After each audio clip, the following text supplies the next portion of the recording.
Okay, then. Obviously, we're not welcomed here.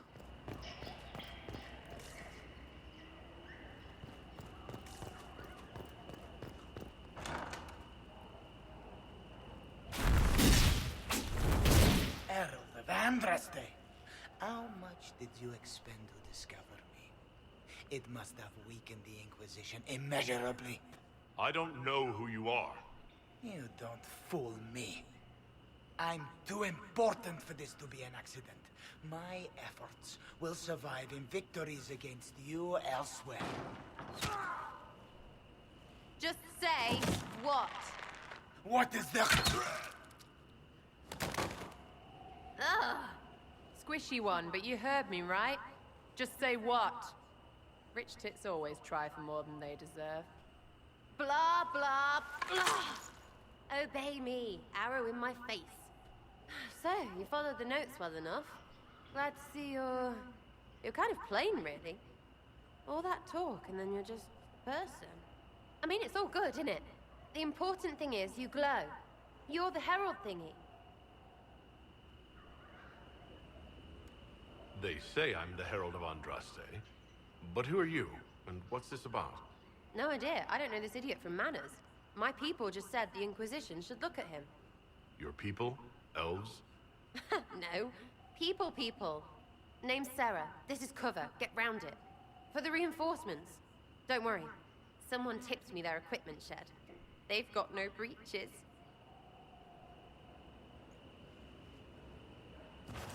Why didn't you take their weapons? Because no breaches.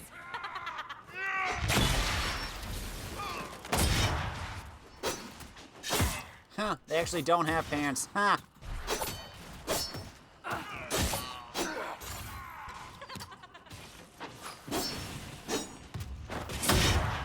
Who are you fighting?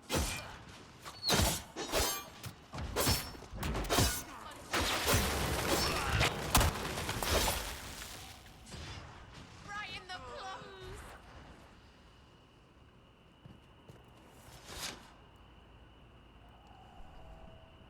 Friends really came through with that tip. No breaches. So, Herald of Andraste. You're a strange one.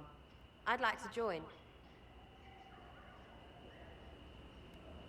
How about we get to know each other first? You know, names and such. One name.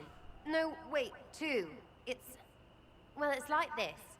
I sent you a note to look for hidden stuff by my friends. The Friends of Red Jenny. That's me. Well, I'm one. So is a fence in Montfort, some woman in Kirkwall. There were 3 in Starkhaven, brothers or something. It's just a name, yeah? It lets little people, friends, be part of something while they stick it to nobles they hate. So here, in your face, I'm Sarah. The Friends of Red Jenny are sort of out there. I use them to help you. Plus arrows. So basically, you're part of a group of people throughout the world that are looking out for the common person.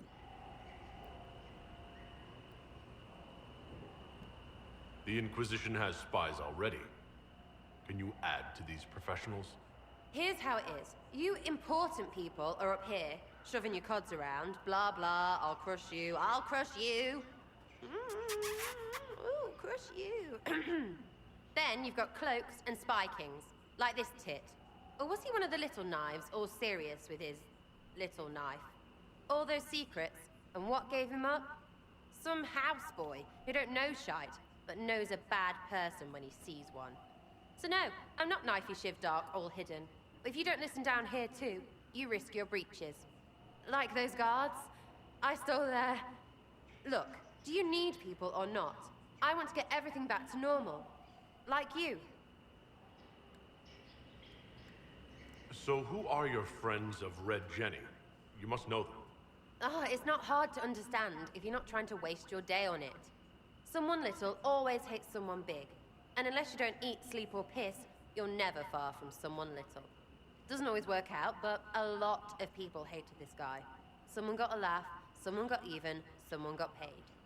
And someone has to have explained to them that free help is good. I'm just trying to cover bases here. Back there you wanted to know if I glow. Why? That's what you do, innit? You walked out of somewhere, and now you glow. Andraste's herald. True or not, it seemed like the easiest way to know it was you. True or not? Well, that's what they say and all. Look, don't get ahead yet. I want to help this... whatever it is. Inquisition. My hand glows, if you want to know, but only when I'm near rifts.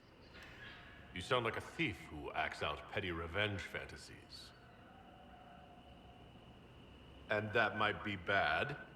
Oh, right. You want to prop that guy up so I can say my sorries? Bad things should happen to bad people. We find someone not so bad, maybe he'll end up not so dead. Good enough?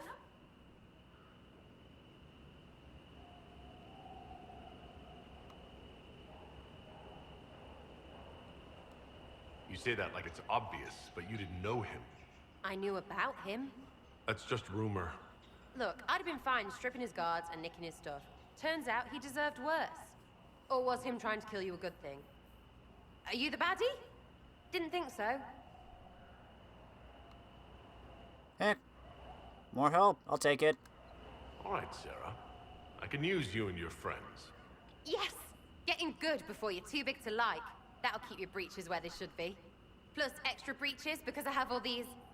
You have merchants who buy that piss, yeah? Got to be worth something. Anyway, Haven. See you there, Herald. This will be grand. I heard torn trousers was a big commodity in Kirkwall.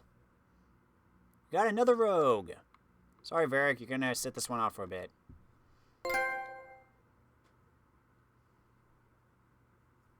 Oh, whoops. Wrong button.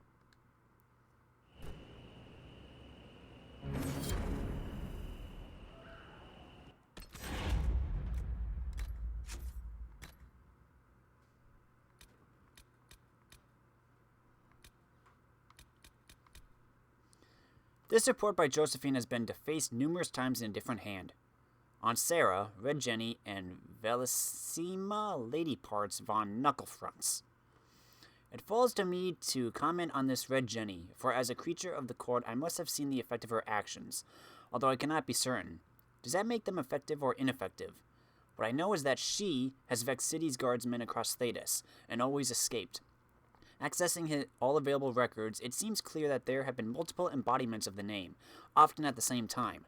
The limitations of communication are such that this is impossible to verify in the moment. Crude drawing of a guard with his breeches at her ankles. The severity of the attributed actions vary wildly, from petty to outright vicious. While official reports label these actions unfair, I have knowledge of many names as victims, and several are of suspect character. Sarah would call them something altogether untoward. Yes, Mom, shits, a lot of them. There are tales of Red Jenny targeting criminals, slavers, and even assassins' guilds. The benefit of having a local is that they are invested in regional concerns, although this obviously varies. I can discern no protocol. Don't need a title to be awful and deserve it. So who is our Red Jenny? She has been amusing herself in Val Royeaux for some time, although it is clear from her accent that she is deeply Ferelden. She met with outright laughter my inquiry as to whether she had any special elven concerns that I could address. I've conferred with Liliana about the dangers of this group, and our estimation is that this incarnation of Red Jenny is, at least, a good distraction. Ah, the scary one cares.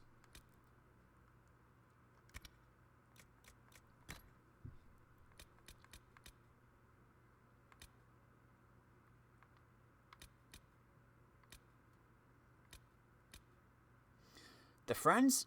Don't poke them. It's tempting, because what else can you do? But don't. Never know what you'll get. Because Red Jenny, she's been around a long time. She's everywhere. And she hits hard or she hits light. But the choosing isn't up to you. You want someone to get their desserts, save your coppers for a moral cow, and know what you're getting. Notes from Sir Keeter, a traveling merchant, to his son Herbal. Their distraction, whichever they are, keeps people busy and the Lord's edgy. And with the assaults not having any bearing, we've been paid to strike at guest rivals several times now. Bard should pay her a commission. Anonymous. My father went after her once. You want to lose your friends fast? Just say you're tracking hers. He found a report that said she was killed in Navarra. Everyone in that command, to a man, dead or hobbled or somehow lost their claims during the winter following. Know when that was written? 52 years ago. I'll take a witch over whatever she is. Let her pick at the nobles. I think it's nature. Recommendations of Captain Varn, private militiamen contracted in Denerim. How's it work? You tell me how to tell. Ask for something bad to happen, eventually something does. Did she do it? Does it matter? Either way, you think you had a peace. Maybe that's enough. Interview at a Monsamar tavern, no name given. I know it was her. Keys do not simply go missing. And the horses. I suppose they were loose quite by accident? And the fires that swept the southern quarter, the flooding in my summer home, the drop in the price of trade goods that just happened to coincide with my plans to sell my investments, the cholera I suffered last season, the weather that is inclement whenever I'm traveling. You cannot tell me all these things were made happenstance. Perhaps your disbelief in her doing as well. You're dismissed. Everyone is dismissed. The scattered notes of Ban Markel.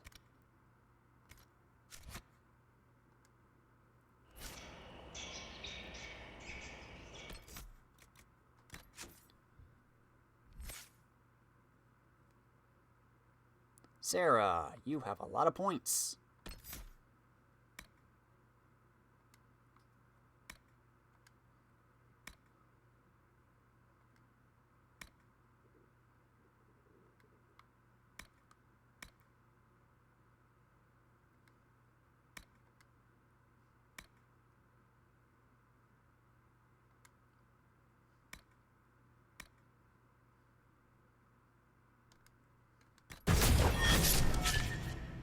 Whoa.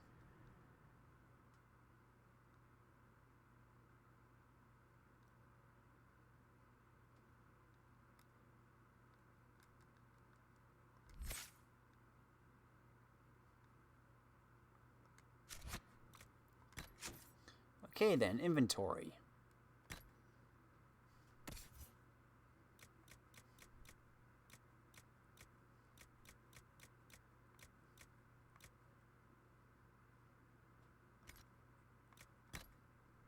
What do we got for you?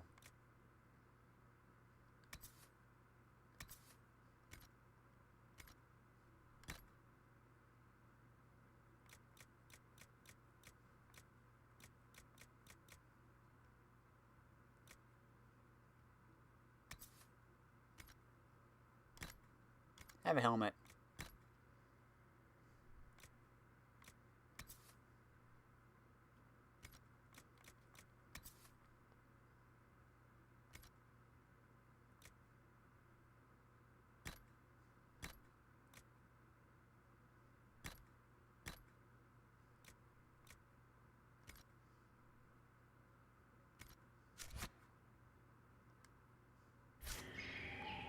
Welcome to the team, Sarah.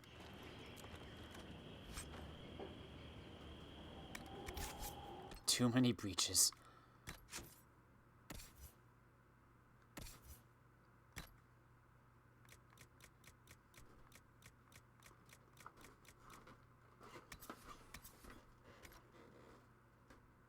Restriction, not Varric. Restriction, rogue only.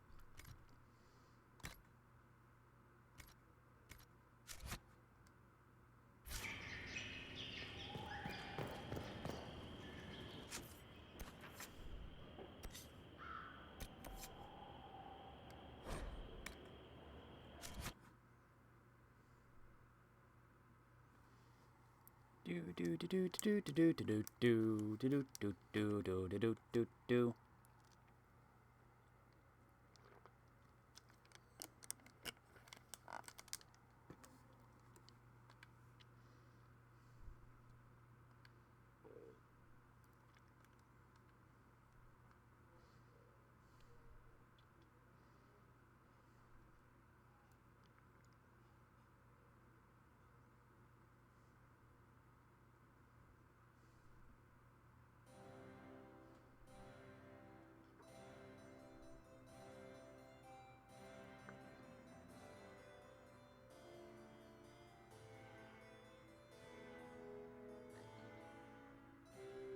Nice music.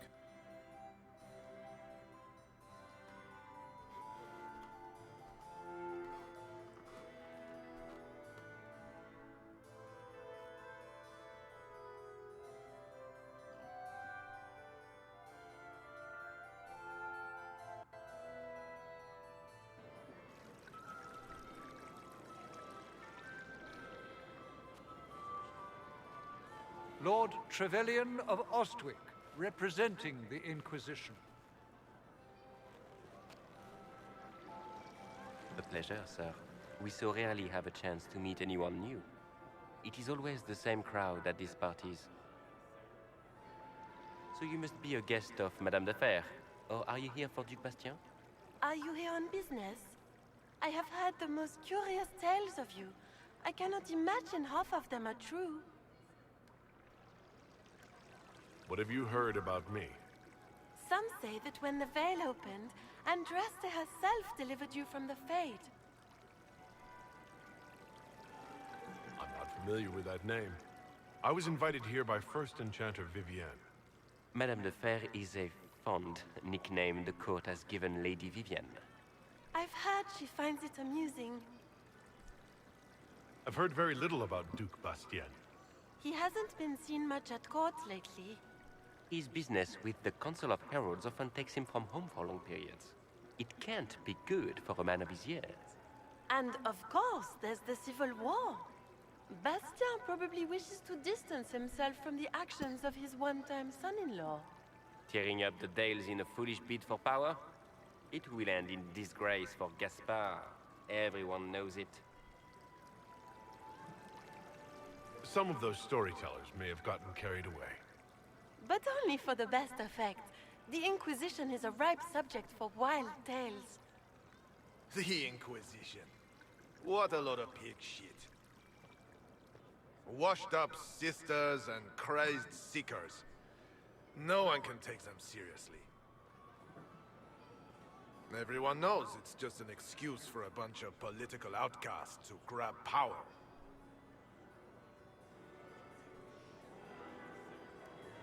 The Inquisition is working to restore peace and order to Thedas. Here comes the outsider, restoring peace with an army. We know what your Inquisition truly is. If you were a man of honor, you'd step outside and answer the charges. My dear Marquis, how unkind of you to use such language in my house to my guests.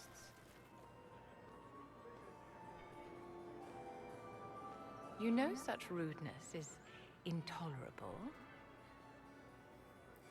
Madame Vivienne, I humbly beg your pardon.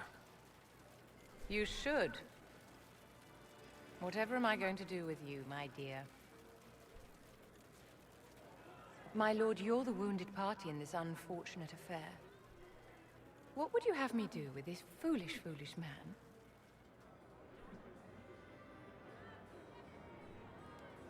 I think the Marquis has seen the error of his ways. By the grace of Andraste, you have your life, my dear. Do be more careful with him. I'm delighted you could attend this little gathering. I've so wanted to meet you.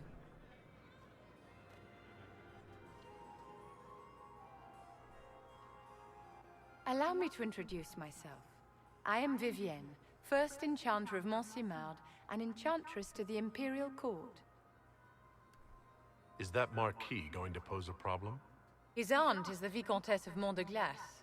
Not a powerful family, but well respected. And very devout. Alphonse will be disowned for this. It's not the first time he's brought his aunt disgrace, but I'm sure it'll be the last. And after such a public humiliation, I expect he'll run off to the Dales to join the Empress's war effort. Either to make a good end, or to win back a modicum of self-respect. Your salon has certainly exceeded my expectations so far. I'm glad to keep you entertained, my dear. I wanted to meet face to face. It is important to consider one's connections carefully. With Divine Justinia dead, the chantry's in shambles. Only the Inquisition might restore sanity and order to our frightened people. As the leader of the last loyal mages of Thedas, I feel it only right that I lend my assistance to your cause.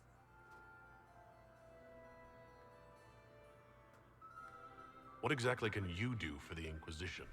I am well versed in the politics of the Orlesian Empire.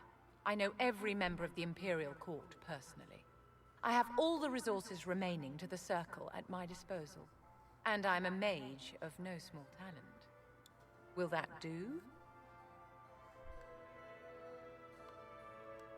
Does that mean you'd be aiding the Inquisition from the Imperial Palace? Ordinarily, I would be happy to serve as liaison to the court, but these are not ordinary times. The veil has been ripped apart and there is a hole in the sky. It is now the duty of every mage to work towards sealing the breach. And so I would join the Inquisition on the field of battle. You say you led the last of the loyal mages. Loyal to whom? To the people of Thedas, of course. We have not forgotten the commandment, as some have, that magic exists to serve man. I support any effort to restore such order. So you're in favor of returning the mages to the Circle, then? Where else can mages safely learn to master their talents? We need an institution to protect and nurture magic. Maker knows, magic will find neither on its own.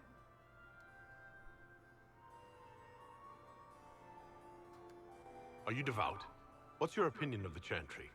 I was a great admirer of the late divine Justinia V. The chantry, at its best, unites the disparate cultures of Thedas and looks after its most vulnerable. Had she lived, Justinia could have accomplished so much. What's in this for you? The same thing anyone gets by fighting this chaos. The chance to meet my enemy, to decide my fate. I won't wait quietly for destruction. Are you devout? What's your... I was a great The chantry, had she lived, Justinia could have accomplished so much. You are aware that the chantry hasn't sanctioned this Inquisition. The chantry is leaderless. They're in no position to officially sanction anything. Besides, my dear, if there is one virtue the Chant of Light teaches us, it is forgiveness.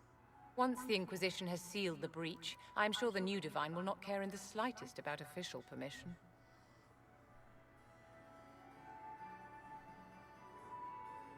Okay. The Inquisition will be happy to have you, Lady Vivienne. Great things are beginning, my dear. I can promise you that.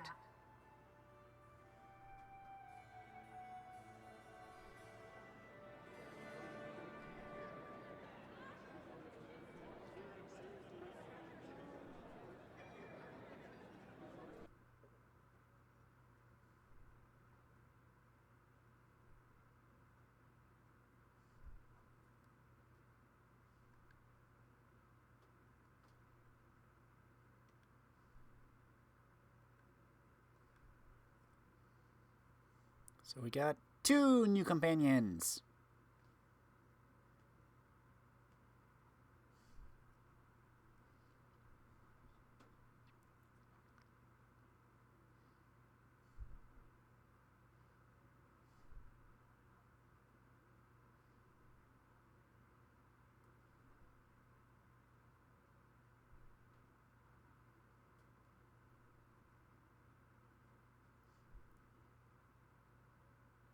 Now where's it going to send me? That's the question.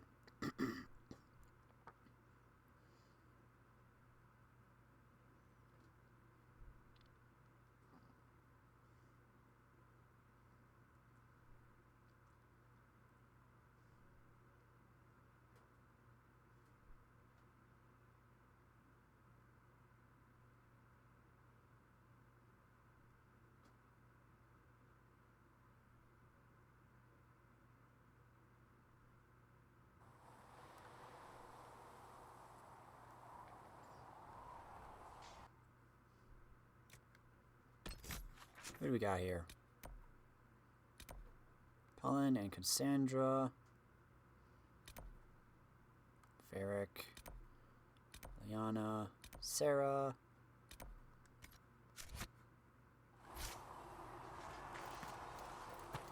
Let's go see Sarah.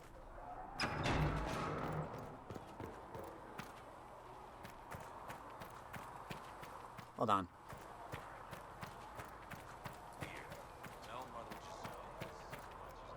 Nope, wrong way. This is the wrong way. Come on, game. Anything you can spare will help the wounded. For she who trusts in the Maker, fire is her.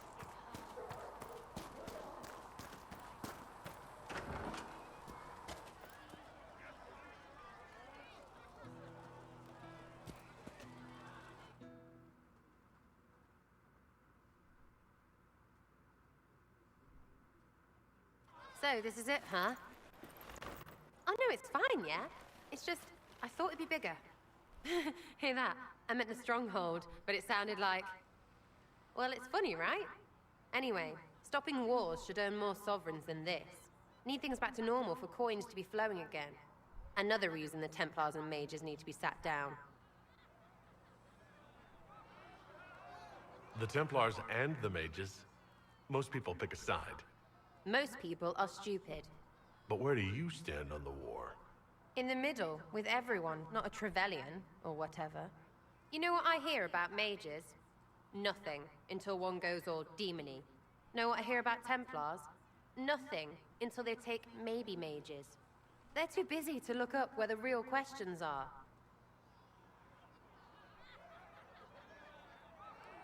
Is there something else you're looking for? Like what's behind all this? Maybe. I don't know. First things first, right? I help you, march, arrow, kick. Then people stop being stupid, and everything starts to make sense again. Sound good to you, all chosen Lord Herald?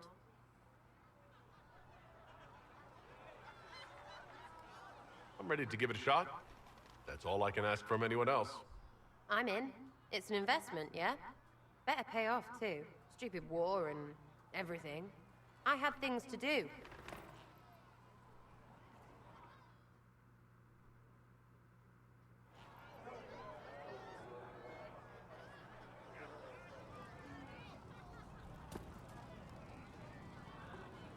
Chasing the Lord Seeker, I hear. Anyone who thinks they need Lord in front of the name, that's bad. Bet he's got a portrait taller than he is. That's your first clue to a total arse. Fact.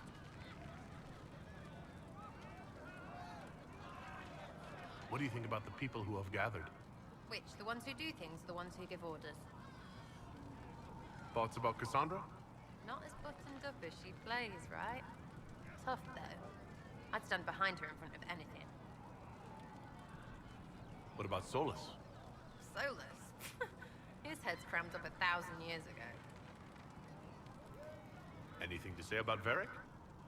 Varric? Too clever. Always saying something, but never saying it straight. What's your opinion of Vivienne? She's a bitch, but she knows. She better. What do you think about our spy master, ambassador, and commander?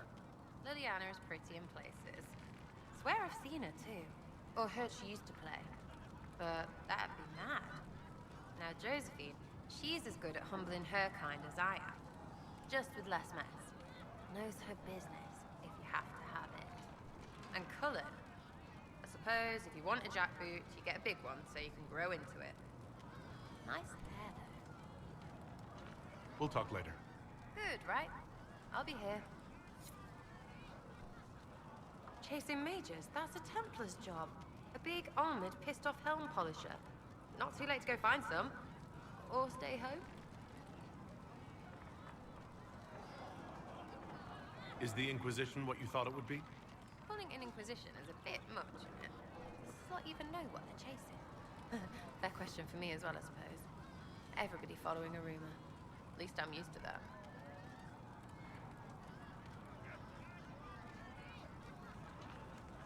Tell me about yourself. What about me? How about the basics? Where are you from? Ferelden? I got that from the accent. Where in Ferelden? All over? Okay, fine. Denerim for a bit. South, north, wherever I want. There are no connections you want to mention at all? Nope. It's complicated. I don't like complicated. Let's leave it at that. Maybe. You're skilled. Who taught you how to use a bow? No one. That seems unlikely. What? I picked it up here and there. Mostly it just makes sense. It's not like that for you. Usually it takes considerable discipline. Hence my question. Hence? Look, I work at it. Practice a little. Not like Cullen and his pets. I mean, you miss, then you don't. Is it that hard to see when it's wrong? Is it an elf thing? Most I know couldn't find an arrow sitting on it. Right. Maybe I just make it look easy in shite company. Fact still is, no teacher. Where would I find one in alleyways anyway? You're not like most of the elves I've met. Thanks, right? Or was that an insult? Suppose I could go barefoot and whine more. Like that Solus, right? Never be as good as we were. Well, who's we? I'm just fine.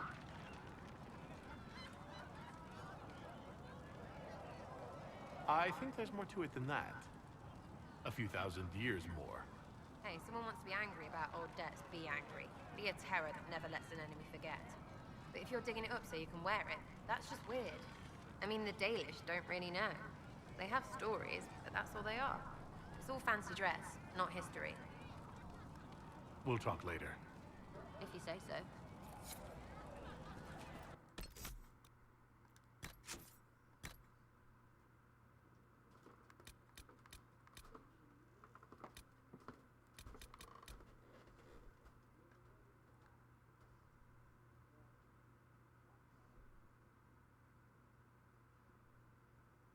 Sarah's claim to have lived in Denerim cannot be verified, but seems likely. The alienage there was neither stable nor secure. Many residents of the city fled the region following the Blight. Given her nature, Val Royeaux would have seemed rife with targets. Denerim has more than its share of suspect nobility, but most were rallied against a common enemy, thanks to the efforts of the hero Ferelden. Forced to, more like, shits and double shits.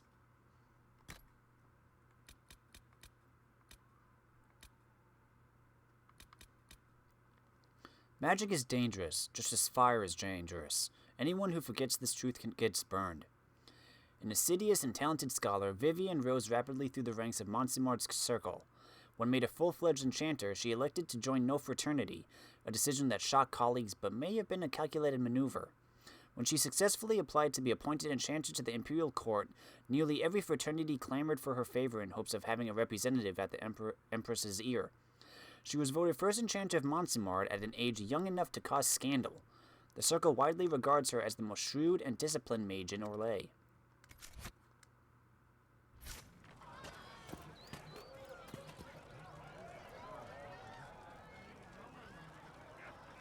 Not gonna play? Okay. See you later then. Hey, Varric.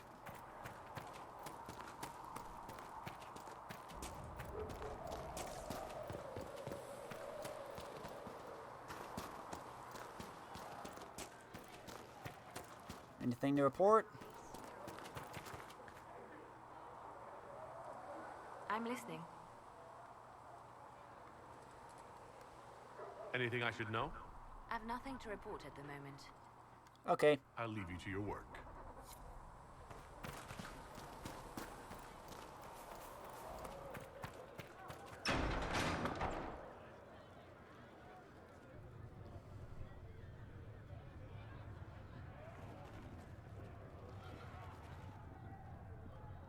It's good you've returned. We heard of your encounter. You heard? My agents in the city sent word ahead, of course. It's a shame the Templars have abandoned their senses, as well as the capital. At least we know how to approach the mages and Templars now. Do we? Lord Seeker Lucius is not the man I remember. True, he has taken the Order somewhere, but to do what? My reports have been very odd. We must look into it. I'm certain not everyone in the Order will support the Lord Seeker. Or the Herald could simply go to meet the mages in Redcliffe instead. You think the Mage Rebellion is more united? It could be 10 times worse.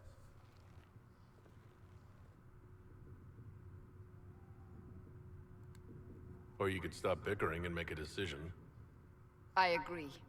We shouldn't discount Redcliffe. The mages may be worth the risk. They are powerful, Ambassador, but more desperate than you realize. You think the invitation could be some kind of trap? If some among the rebel mages were responsible for what happened at the Conclave. The same could be said about the Templars. True enough. Right now, I'm not certain we have enough influence to approach the Order safely. Then the Inquisition needs agents in more places. That's something you can help with. In the meantime, we should consider other options.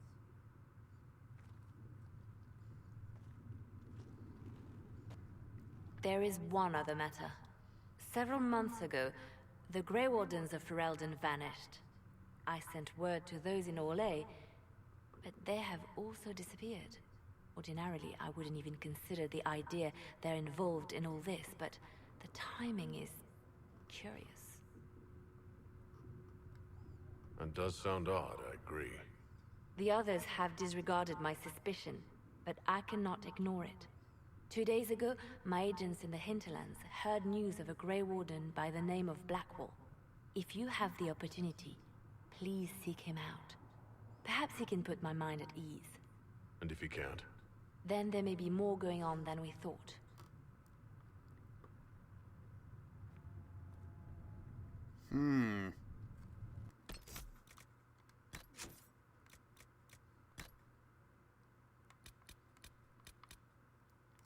The Blight had ravaged the land for months.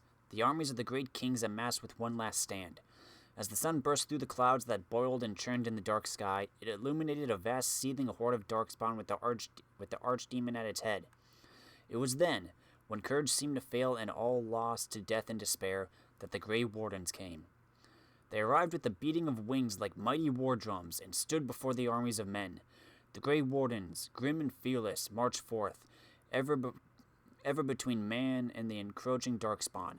They formed a shield of their own bodies and held that line until the archdemon was dead and the last darkspawn lay trampled in the dirt. Then, demanding neither reward nor recognition for their sacrifice, the Grey Wardens departed. When the clouds rolled back and the sun shone full upon the blooded ground, the great kings knew that they had lost no men, that none of their blood had been spilled. This is a tale about no battle the Grey Wardens have fought, and yet about them all. They have always defended us from the Darkspawn, taking losses so we do not have to. Adaptation of a Grey Warden legend. The tale outlined above is widely told, although subject to regional variations.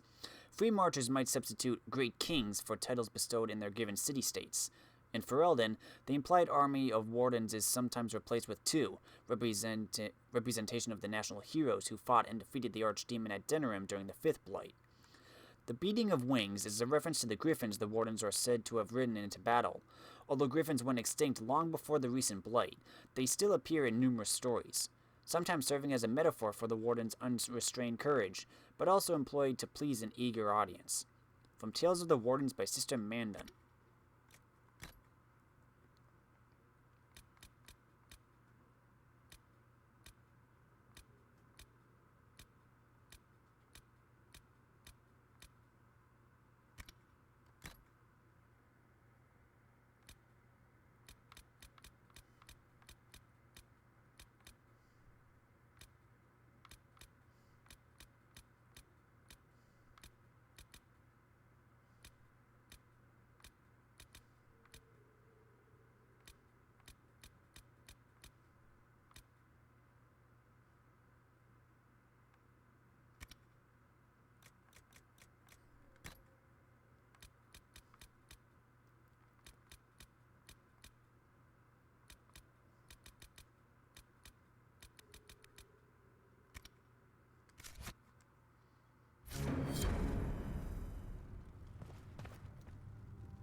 I met an elven mage earlier.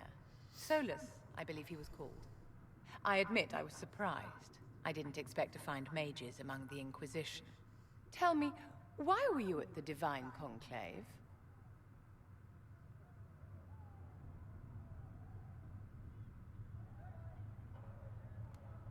The war benefits no one. It must end, and order must be restored. If only the rebels saw things so clearly. Justinia's death has shattered the balance of power in Thedas. If it is not restored quickly, countless lives will be lost. Mages, Templars, innocent people of all kinds now look to the Inquisition to decide their fate. I'll try not to let them down. Failure is a luxury we cannot afford, my dear. For almost 1,000 years, the world believed it was in the hands of the Maker. And now many believe you are the agent of his will. Whatever the truth is, that belief gives you power.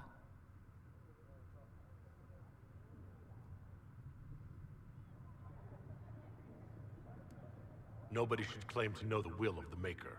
Not me, and not the chantry. Perhaps nobody should. But if no one leads the way, many will be left behind in darkness. I've stolen enough of your time, my dear. Don't let me keep you. Yes? I wanted to ask you about the Circle of Magi. Of course. What do you wish to know? You must have an opinion of the Templars after living so long in the Circle. Having opinions about Templars, my dear, is exactly like having opinions about mages or Navarrans or men. I have known some who were impossible to endure and some who were utterly charming. I have suffered insults at the hands of those in the armor, but no more than I endured from nobles or tradesmen in Val Royeaux. Personally, I have found the Templars a useful tool, skilled at keeping more unpleasant elements at bay. If the Circle disbanded, how can you still belong to it? The Circle is an idea, my dear, and an idea cannot be dissolved. Many of the first enchanters voted for rebellion, caring little that anything short of a unanimous decision would pit mage against mage. Rather than dissolving it, Grand Enchanter Fiona's vote split the Circle in two. The rebels follow her, the loyalists follow me. If you lead all the Loyalists, why are you only First Enchanter and not Grand Enchanter? Grand Enchanters are elected, and since there are no First Enchanters besides myself, no vote can be held. I could name myself Grand Enchanter, but the title holds no meaning now. When the circles are restored, that will change. What was it like to live in a circle? My dear, your question is the root of all problems with mages. I cannot tell you. Every circle was different. Their Templars were different, their politics unique. And every person within each tower had an experience of circle life unique to themselves. Some people suffered and some were content. Some were cruel, some compassionate, and some indifferent. The same is true of people everywhere, in all circumstances, whether they are mages or not. So, tell me about your personal experience with the Circle. I enjoyed life in the Montsimard Circle, my dear. It was an edifice devoted to knowledge and refinement. And mages need the company of other mages. No one else can truly understand the challenges we face, nor see the world as we do. You must have been under constant supervision being forced by Templars to live in the tower. Was that hard to endure? My dear, I have a suite in the palace and a wing at my dear Duke Bastien's estate. I've never been forced to live anywhere. Most circles allowed mages to live away from the tower, either on their own or in service to the nobility. All that was required was permission from the first enchanter. Some circles were harsher in their restrictions. Kirkwall was the worst, but it was the exception. Most were quite permissive. Perhaps too permissive, in retrospect. How did we come to this state where the Circle's in revolt? A failure of perspective that infected Circle leadership. Mages lived solely in a world of Templars and mages. They could not even imagine what was beyond the tower walls. Kirkwall gave the world a reason to remember its fear of magic. A mage killed hundreds with a snap of their fingers. Across Thedas, a new tangible fear of magic grew.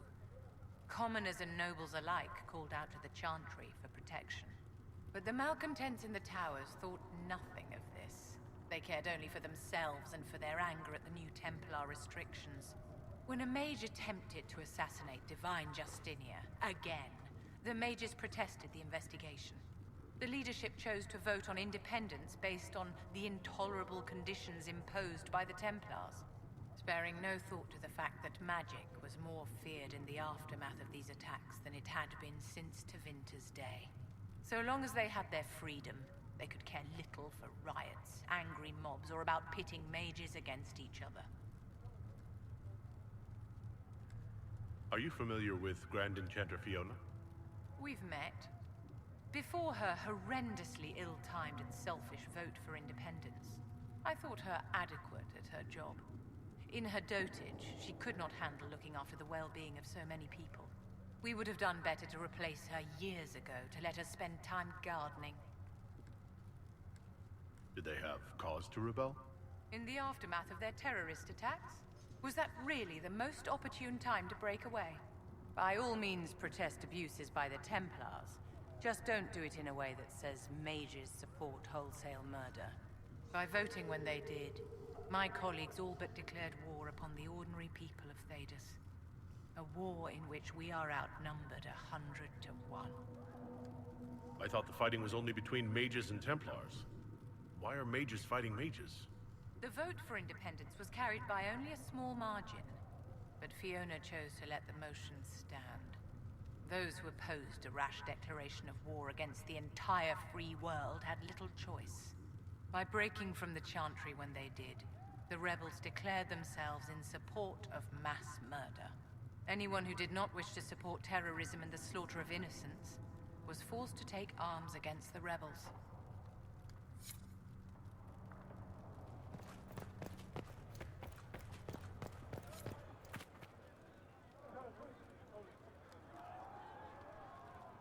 Excuse me. I've got a message for the Inquisition, but I'm having a hard time getting anyone to talk to me. Who are you, soldier? Cremisius Aclasi with the Bulls Chargers Mercenary Company. We mostly work out of Orlais and Navarra. We've got word of some Tevinter mercenaries gathering out on the Storm Coast. My company commander, Iron Bull, offers the information free of charge. If you'd like to see what the Bulls Chargers can do for the Inquisition, meet us there and watch us work. What can your Bulls Chargers offer the Inquisition? We're loyal, we're tough, and we don't break contracts. Ask around Val Royeaux. We've got references. What should I know about your commander? Iron Bull? He's one of those Canari, the big guys with the horns. He leads from the front. He pays well, and he's a lot smarter than the last bastard I worked for. Best of all, he's professional. We accept contracts with whoever makes the first real offer. You're the first time he's gone out of his way to pick a side. Why did your commander send us this information? Iron Bull wants to work for the Inquisition. He thinks you're doing good work. I look forward to meeting this Iron Bull. We're the best you'll find. Come to the Storm Coast and you can see us in action. Okay.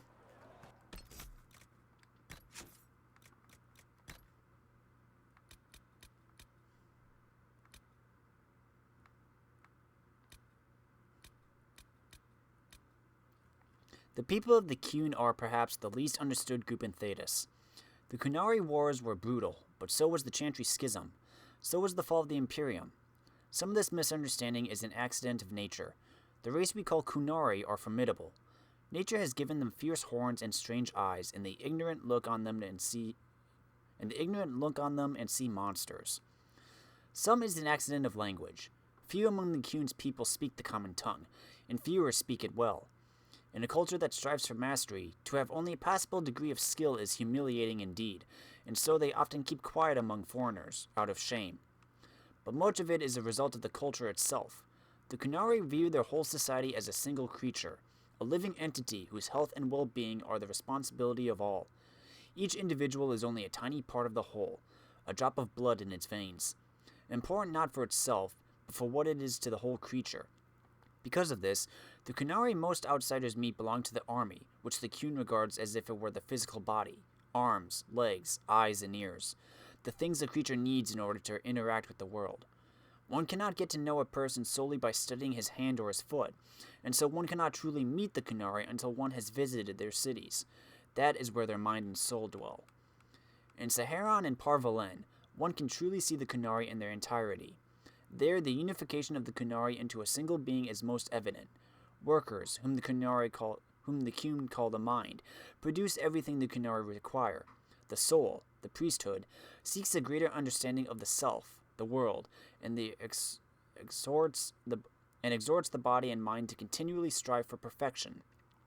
The body serves as the go-between for the mind, the soul, and the world. Everyone and everything has a place, decided by the Qun, in which they work for the good of the whole. It is the life of certainty, or equality, if not individuality.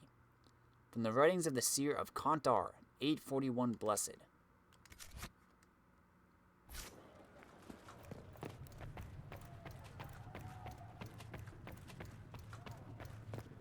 I will take these injury reports and search him in nave. Greetings. What do the people make of us? Despite our fame, we're low on steadfast allies. We must aim for more. Any thoughts on the people here? Who did you mean?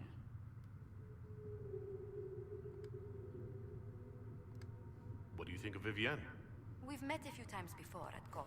She remains a truly accomplished player of the game. So long as her interests align with yours, Madame Vivienne will be a most valuable ally. I'd love to know how you and Sarah get along. I know she extracts gossip from the servants, and she keeps prying into things. Sarah's ability to vanish whenever her mischief's discovered must come in handy, however, I'm sure. Let's speak later. Another time. If you're not using them later, Segrit is willing to pay.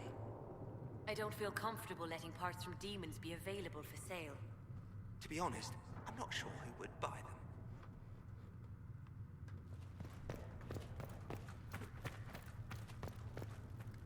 them. Summon the council.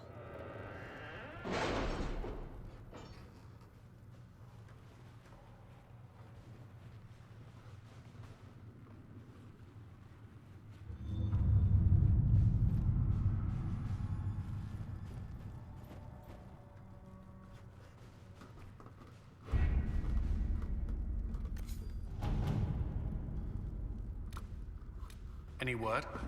Nothing yet. Before the Fifth Blight and the arrival of the hero of Ferelden, Haven was occupied by cultists who worshipped a dragon, one they believed to be Andraste reborn. Both the cultists and their dragon were long gone by the time the Chantry arrived to build the Temple of Sacred Ashes, but there may still be undiscovered passages in the mountains containing their relics. With a concerned search effort, it might be possible to unearth something useful for the Inquisition. This is a task best left to a few select agents knowledgeable regarding dangerous magic. I have just the ones in mind. Let's see what we have.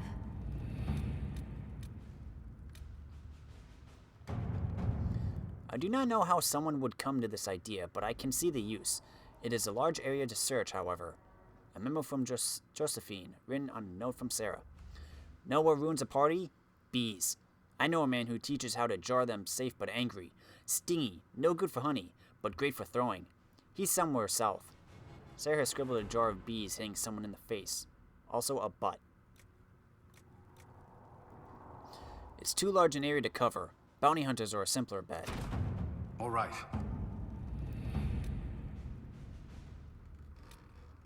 Anything in Orlais?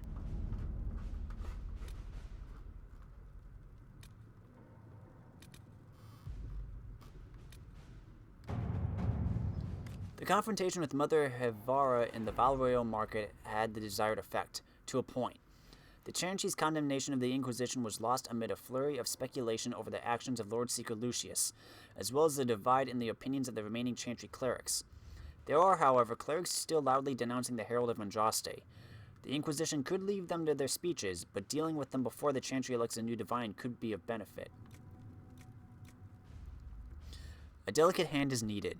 We should focus on clerics who can be swayed, make their voices louder than those who oppose us. Let us begin.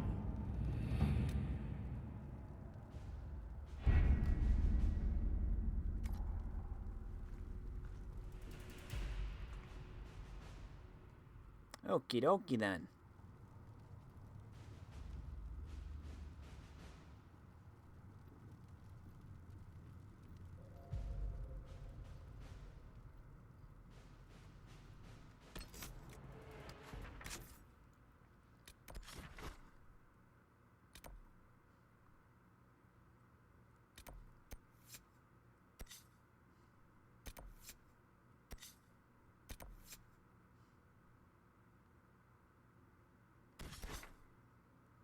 Let's see what we got.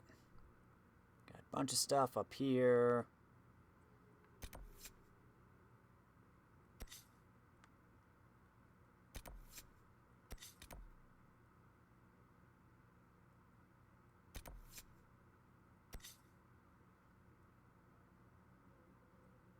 rifts, of course, down here.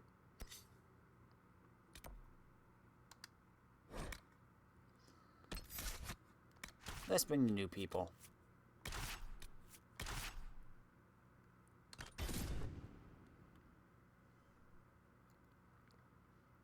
Of course, we've also been going for a while, so I'm probably going to call it.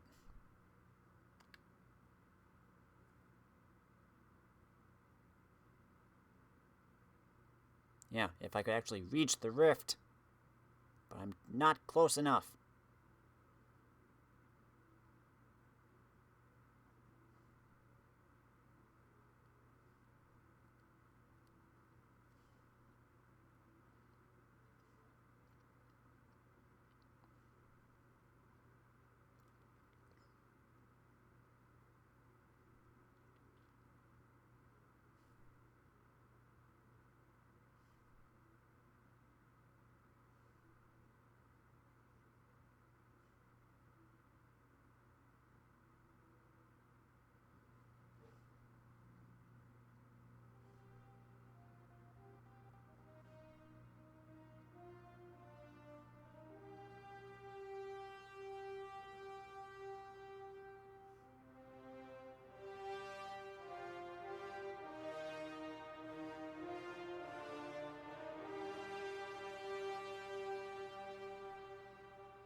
Okay. First, Vivian.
Jeez. And as for inventory,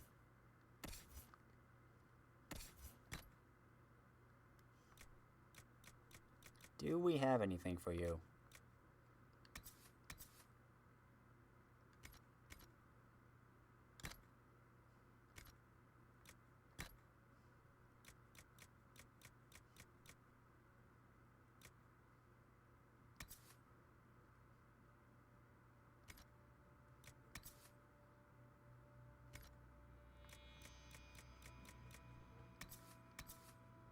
Nope. You got the best stuff right now.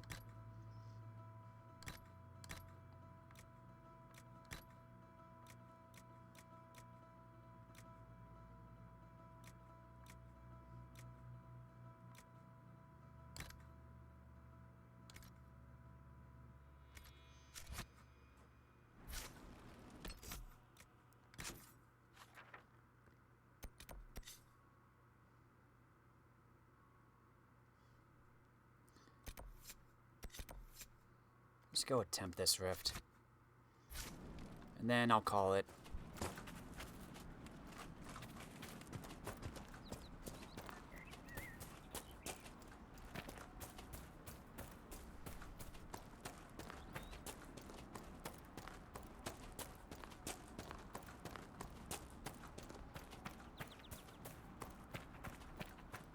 Whenever you want to strike up a conversation, go ahead.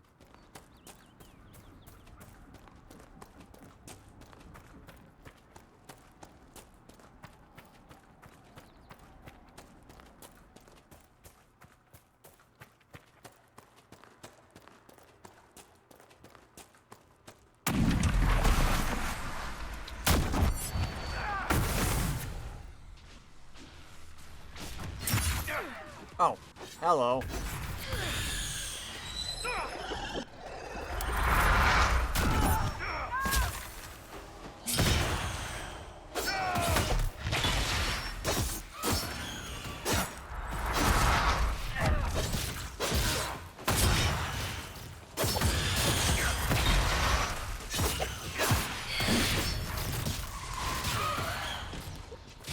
Sorry, Cassandra. You just die already.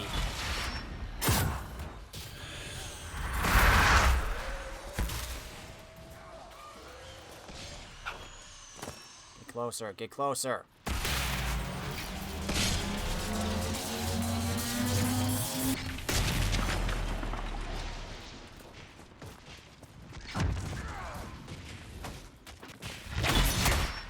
Ooh.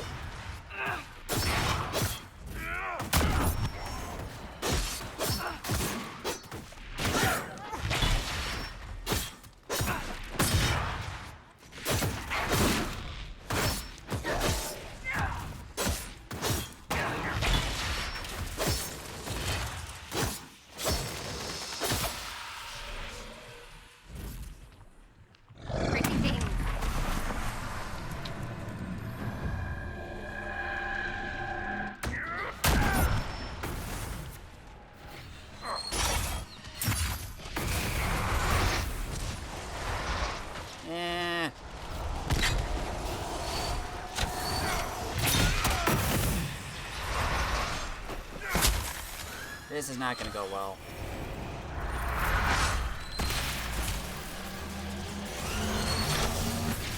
Definitely not gonna go well. Ugh. Of course it has to be all the... Where's the rift? Of course it has to be all the fire and ice.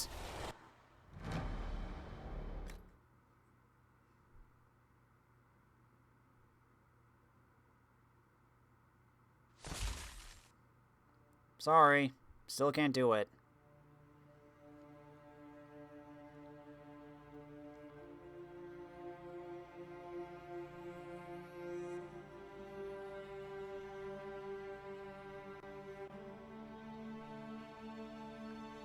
Well, Leon's ready to report in, though.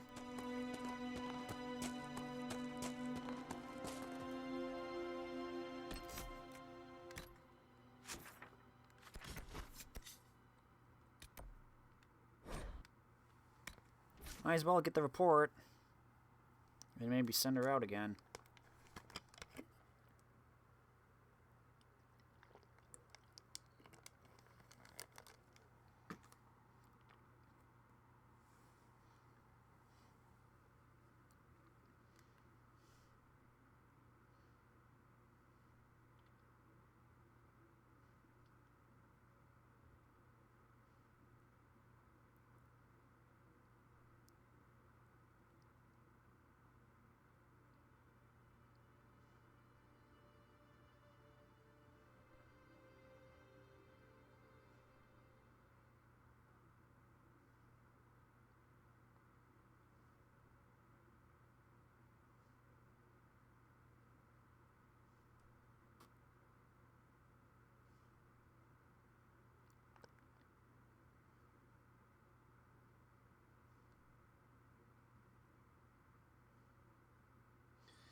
Do do do do do do do do do do do do.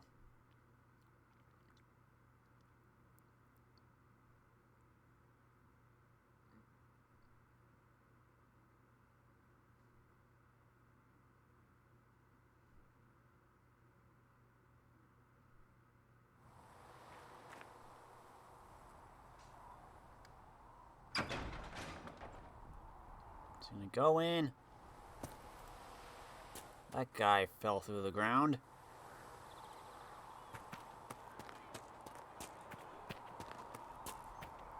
Just gonna go in, get the report, maybe send her back out, and call it a video.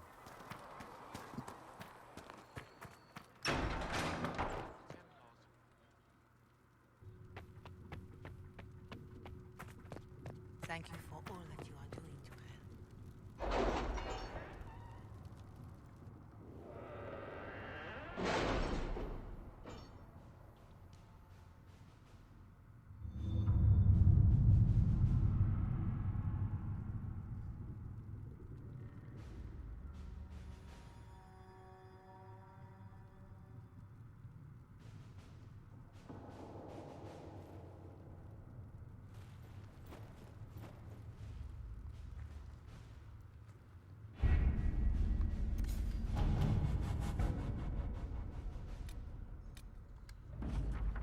It's incredible how many passages remain undiscovered even after the Chantry's arrival, and they scoured every inch of these mountains for years in search of anything related to the sacred ashes.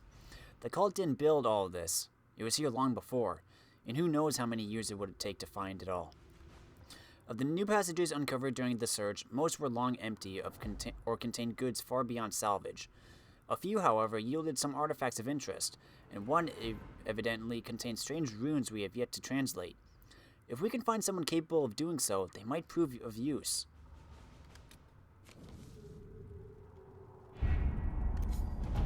Send you off to Orlais.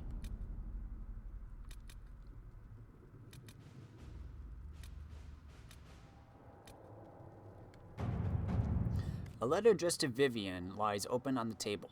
A note has been added to the top which reads, "Josephine, darling, you should take care of this. My dearest Vivian, you cannot have heard the shocking allegations against the Inquisition, or surely you would never have been seen with them. Allow me as a friend to open your eyes. People are saying that Divine Justinia is indeed alive, but that the Inquisition, her closest advisors and most trusted servants, have orchestrated all this chaos on her orders. That it was Seeker Pentagast and Sister Nightingale who sabotaged the Conclave in order to eliminate opposition within the Chantry, and cut off the heads of the Mage Rebellion and Templars in a single stroke. To save your own reputation, you must escape this acquaintance immediately. With deepest concern, Viscountess Elodie de Moreau. Proving the Divine's death would just be used against us. We need find the source of this rumor." Let's see what we have. Good luck, everybody.